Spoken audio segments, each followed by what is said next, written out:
My wife cheated with her boss, stole $200, $0 from our joint account, and then lied about the entire affair.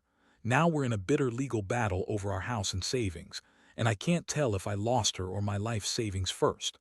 I never thought I'd find myself in a situation like this.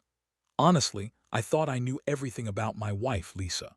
We'd been married for 7 years, and for the most part, I believed we had a good, stable life. She was the kind of woman who always looked perfect. Designer clothes, perfect hair, that smirk that made you think she was always 2 steps ahead. But in the last few months, I started noticing little things that didn't add up. Small, almost insignificant at first, but enough to make me suspicious. It started with her phone. She'd always been protective of it, but recently she'd lock it more often, hide it when I entered the room, and sometimes she'd be texting late at night. I'd catch her sneaking out of bed to answer calls or text messages, and her excuses were always lame, just a work thing. Someone from the office, or it's nothing important. But I could tell she was lying. There was a certain nervous energy about her, like she was hiding something. Then came the late nights at work. Lisa's job was in marketing and she was always busy, but I started to notice her staying late more often, claiming she was crunching the numbers or brainstorming with her team. I'd ask to come along, just to be supportive, but she'd brush me off with a sharp tone, telling me I was being paranoid or that I was suffocating her. One evening, I decided to follow her. I didn't want to, but my gut was telling me something was wrong. She said she was working late again, but when I checked her location on her phone, she was actually at a fancy downtown hotel, way out of her usual route. I parked a few blocks away and watched her come out of the hotel with a man I'd never seen before. He was tall, with dark hair and a confident walk. They hugged, kissed on the cheek, and then she got into a cab with him. My stomach dropped. I couldn't believe what I'd just seen. Lisa, my wife, was cheating on me with her boss, Mark. It was so sudden, so shocking, I didn't even know how to process it at first. I felt a cold rush of anger, betrayal, and heartbreak. I kept watching as the cab pulled away, her face illuminated by the streetlights, her smile that I'd never seen before, so different from the one she gave me every day. The next day, I started digging. I needed proof, something concrete. I checked our joint bank account, something I rarely did, and saw a strange transfer of $200, $0 to an account I didn't recognize. My heart stopped. That kind of money, gone, just like that. I couldn't believe she'd steal from us, from everything we'd built. I remembered the times she'd complained about money, how she'd said we couldn't afford to do this or that. Turns out, she'd been secretly siphoning off our savings to fund her affair and her new life with Mark. I confronted her that evening. I was trembling, my voice barely steady. I told her what I knew, how I'd followed her, seen her with Mark, and discovered the money gone. Her face twisted into a sneer, and she started lying right then and there, denying everything. She said I was paranoid, that I was imagining things, that I didn't understand her, that she was just working late because she was stressed. She called me insecure, accused me of snooping, and told me I was ruining our marriage over nothing. But I knew better. I'd seen enough. The way she looked at Mark, the way she lied so effortlessly, it was all too real. I felt a mixture of rage, pain, and helplessness. How could she do this? How could she lie so easily, steal from us, and then turn around and pretend none of it was happening? I was furious at her betrayal, but I was also devastated. I loved her, I still do, but I couldn't ignore what I'd seen. The trust we had was shattered beyond repair. I couldn't look at her the same way anymore. That night I lay awake, staring at the ceiling, trying to piece everything together. The betrayal cut deep. She was my wife, my partner, and she'd thrown everything away for some affair and money she clearly didn't care about losing. I felt like I'd been hit by a truck. I'd always believed in honesty and loyalty, and now I was left with nothing but questions and a broken heart.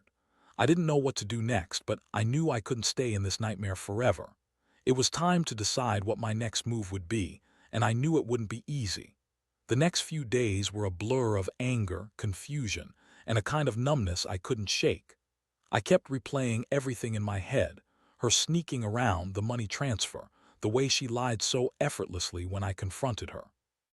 Part of me wanted to believe she just made a terrible mistake, that maybe she was under some kind of pressure or stress she didn't know how to handle. But deep down, I knew it wasn't that simple. This was about her choosing someone else over us, over everything we built. I spent hours going through our bank statements, trying to understand exactly how much she'd taken, where it went, and what she planned to do with it. That's when I discovered she'd opened a new credit card in my name, maxed out on designer clothes, jewelry, and some luxury vacations she booked for herself and Mark. She lied about her expenses, claiming she was doing business dinners, but I knew better. She was funneling money into her affair and her new life. I decided I couldn't just sit around and do nothing. I needed to get answers, so I hired a private investigator. I didn't want to believe she'd cheat, steal, lie, and then walk away like nothing happened. I wanted proof, hard evidence, so I could confront her properly and decide what to do next. The pie started tailing her, following her to the hotel, to Mark's apartment, even to a fancy spa where she said she was relaxing after stressful days. Meanwhile, I felt like I was losing my mind. Every time I saw her, I'd get a wave of anger and hurt. She'd still try to act innocent, throw in her bitchy attitude, dismiss my concerns, and tell me I was overreacting. She'd call me paranoid, accuse me of controlling her, and say I was jealous of Mark. The lies kept piling up, and I was starting to realize just how much she'd been manipulating me, playing the perfect wife while secretly destroying us.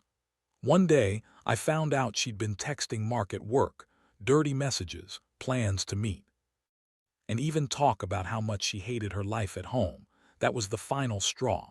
When I confronted her with the evidence, she flipped out. Denied everything, called me crazy, said I was insecure and possessive. She told me I was ruining her career by snooping, that she deserved happiness too. I couldn't believe her audacity. I felt sick to my stomach, knowing she'd been lying to me for months, maybe longer. The emotional toll was brutal. I was furious, yes, but also heartbroken.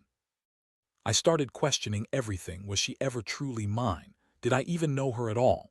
How could she betray me like this, steal from us, and then act like I was the problem? The betrayal cut so deep I wondered if I'd ever trust anyone again.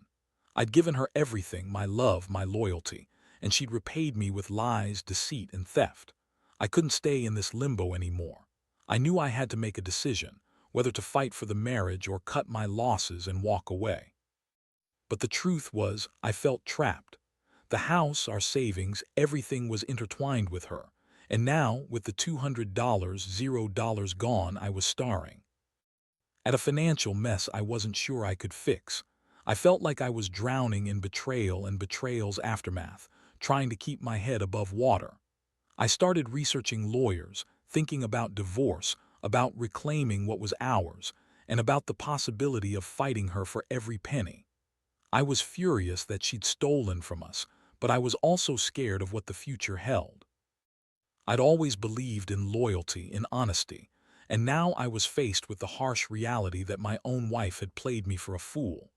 I didn't know what would happen next, but I knew I couldn't keep living in this chaos forever.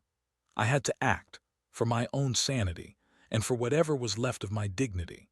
It's hard to put into words how it feels to wake up one morning and realize that everything you thought was true about your life is a lie. That's how I felt after I found out about Lisa's affair and the stolen money. The trust I had in her was shattered into a million pieces, and I was left trying to piece it back together, or figure out how to move forward without it. I remember sitting at our kitchen table, staring at the pile of bank statements, legal papers, and her recent texts. My hands were trembling. I'd gone from being angry to feeling numb. I kept thinking about how she always called me insecure, how she dismissed my concerns as paranoia. Meanwhile, she was sneaking around behind my back, lying, stealing, and planning her escape route with Mark. It was like I was living in a nightmare I couldn't wake up from. I decided I needed to confront her again, face to face. I called her into the living room one evening, and she came in with that typical bitchy smirk, like she thought she was untouchable. I laid out the evidence, her texts, the bank transfers, the credit card. Her face didn't even flicker. Instead, she rolled her eyes and started with her usual excuses. "You're overreacting. This is all a misunderstanding. You're just jealous because Mark pays more attention to me than you ever did." I couldn't take it anymore. I told her I knew everything, the affair, the theft, her lies. I told her I was done being played for a fool. That's when she finally snapped. She started yelling, calling me controlling, insecure, and possessive. She said I was ruining her life, that she deserved happiness, and that I was just too stupid or too blind to see it. I felt my blood boil. How could she be so callous? How could she just throw everything away with such ease? But what really hit me was how she dismissed the damage she'd caused. The affair, the money, the lies. It was like she was brushing it off as if it was nothing. She even said she'd be better off without me, that I was just a burden. That was the moment I realized I couldn't keep going like this. I had to do something. I couldn't let her walk all over me, destroy our life, and then act like I was the problem. I started thinking about my options. I knew I had to protect myself legally, financially. I contacted a lawyer specializing in divorce and asset recovery. I wanted her out of the house, and I wanted to be sure I could get at least some of what she'd stolen, if not more. I also started gathering evidence of her affair, her spending habits, and her lies. I couldn't trust her anymore, and I knew I had to be prepared for whatever came next. But even as I prepared for the legal battle ahead, I felt a strange sense of clarity. I'd spent years loving her, believing in her, trusting her, and she had repaid that trust by cheating and stealing.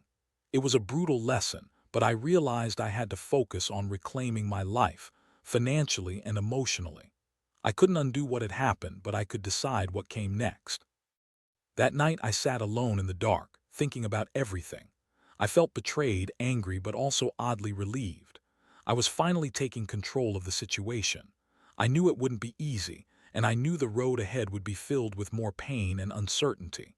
But I also knew I couldn't stay in this place of betrayal and lies. I had to be strong for myself and start building a new life, one where I wouldn't be blindsided by someone I'd loved and trusted for so long. The legal process moved fast once I hired the lawyer. I'd never been through anything like this before, but I knew I had to act quickly if I wanted to salvage what I could. The first thing I did was file for divorce and demand an audit of all our accounts. I had to get her out of the house, and I needed to freeze her access to our savings. She'd already stolen $200, $0, and I wasn't about to let her take more, especially not without a fight. The hardest part was confronting her face-to-face in court. She showed up with her usual bitchy attitude, trying to act like she was the victim, like I was the one overreacting. She sneered when I presented the evidence of her affair and the stolen money, acting like it was all some big misunderstanding. But I wasn't going to let her get away with it. I told the judge everything about the affair, the money, her lies. I even brought receipts of her spending spree, the texts with Mark, and her secret accounts. She tried to deny everything, but I had enough evidence to crush her story. When she saw I was serious, her face turned red with anger. She spat out that I was just jealous, that I was controlling her, and that she was entitled to her happiness. She said I was a terrible husband because I didn't understand her needs. But I knew better. I knew she'd been planning her escape for months, using my trust and our savings as collateral. The judge ordered her to leave the house temporarily while we sorted out the finances. I felt a strange mixture of relief and dread. Relief because I finally had some control, and dread because I knew this was only the beginning. The fight over the house, the money, and custody of our assets was going to be brutal. I also learned that she'd already transferred a big chunk of our savings into her secret account, and I had to work with the lawyer to freeze those assets. As the days went on, I started to see her true colors more clearly. She was manipulative, bitchy, and utterly selfish. She kept lying, trying to spin stories, and blaming me for everything. She claimed I was the one cheating, that I was the one controlling her, even though I had caught her red-handed. It was infuriating. I realized I'd been blind for so long, but now I saw her for what she really was: a liar, a thief, and someone who didn't care about the damage she'd caused. Meanwhile, I was also dealing with the emotional fallout. Every time I saw her, I felt a surge of anger and sadness. How could someone I loved so much betray me so completely? How could she lie, steal, and then have the nerve to act innocent? The betrayal was a punch to the gut. I'd loved her, trusted her, and now I was left with nothing but a broken heart and a pile of legal mess. But I knew I had to stay strong for my own sake. I started focusing on rebuilding myself. I took time off work, went to therapy to process the betrayal, and tried to keep my head clear. Every day felt like a battle between anger, grief, and the hope of finally moving on. I knew I couldn't stay in this toxic situation forever, and I had to fight to protect what was left of my life. The fight over the house and the money was far from over, but I was determined to come out on top. I couldn't let her ruin me completely. Not after everything. The legal battle dragged on longer than I expected, but I was determined to see it through. Every morning I woke up with a fresh wave of anger, knowing that Lisa was trying to manipulate the system, trying to spin her lies and make herself look like the victim. But I had the evidence and I had the truth. That's what kept me going. I wasn't going to let her walk away with everything she'd stolen, not without a fight. The court hearings were intense. Lisa showed up dressed to impress, with that bitchy smirk she always wore when she thought she was in control. She tried to claim I was abusive, controlling, and that I'd been cheating on her all along, trying to turn the tables. But I had the texts, the bank statements, the witness statements from the pie. I knew her game. I told the judge about her affair with Mark, how she'd been funneling our money into her secret accounts, how she'd been lying to me for months. The judge listened carefully, and I could see the wheels turning. I could tell she was starting to see through Lisa's lies. I demanded that the court freeze all her accounts, including the secret one she'd opened in my name. I also requested full custody of our joint house, arguing that Lisa's behavior was reckless and dishonest. I knew I had a good case, but I also knew Lisa wasn't going down without a fight. Meanwhile, I was dealing with the fallout emotionally. Every day brought new revelations. Lisa continued to lie, deny, and manipulate. She kept insisting she loved Mark and that she was done with me, but I knew better. I'd seen the texts, the hotel receipts, the secret transfers. She was planning her escape, and I had to stop her before she took everything. One day, I received a shocking call from the bank. Lisa had transferred another $50, $0 into her secret account overnight. I was furious. I immediately filed a motion for her to be held in contempt of court. I knew she was trying to hide her assets, trying to get away with everything. I also reached out to the authorities about her theft. I wanted her held accountable, not just for the money but for the betrayal of everything we'd built. Throughout this process, I felt a roller coaster of emotions: anger, heartbreak, frustration, but also a strange sense of empowerment. I was finally taking control of my life after being blindsided for so long. I realized that I'd spent years loving her, trusting her, and she'd used all of that against me. But I wasn't going to let her ruin me completely. I was determined to rebuild, to start over, and to reclaim what was rightfully mine. The final hearing was supposed to be the turning point. I sat in the courtroom, feeling exhausted but resolute. I knew Lisa would do everything she could to sway the judge, but I had the truth on my side. As I looked over at her, I saw a woman who thought she could get away with everything, but I also saw someone who was about to lose it all. And that realization gave me a strange sense of closure. I was done being the victim. It was time to take back my life, no matter how long it took or how painful it was. The court's decision finally came through after what felt like an eternity. Lisa was ordered to pay back the stolen money, and the house was awarded to me, with her being forced to vacate within a month. I felt a strange mixture of relief and emptiness. The legal battle was over, but the damage she'd done to my sense of trust and stability would take much longer to heal. Still, I knew I gained some ground, and that was enough for now. After she left, I spent days going through the house, clearing out her things, trying to reclaim what was left of my life. It was surreal seeing the spaces where she'd once been so confident, so manipulative, now empty and silent. I had to remind myself that I was the one still standing, that I was the one who had fought for what was rightfully mine. I had lost a wife, yes, but I had saved myself from further destruction. In the weeks that followed, I started focusing on rebuilding. I got a new place, cut all contact with Lisa, and began therapy to process everything. The betrayal was a wound that wouldn't heal overnight, but I was learning to live with it. I realized I'd been naive for so long, trusting blindly, believing in the fairy tale version of marriage I'd been sold. Now I saw things clearly. People are capable of incredible cruelty, and sometimes the only way to survive is to take control and fight back. Looking back, I see how much I've grown from this experience. I've learned that loyalty isn't something you take for granted, it's something you earn and protect.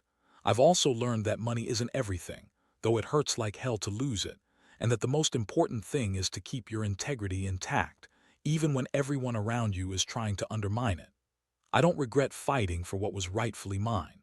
It's been a long, painful journey, but I'm stronger for it. I still get angry when I think about Lisa and what she did, but I also feel a sense of liberation. I've finally taken control of my life again. For anyone out there going through something similar, trust your instincts, gather your evidence, and don't be afraid to stand up for yourself. Because in the end, no matter how much it hurts, you have to fight for your peace and your future.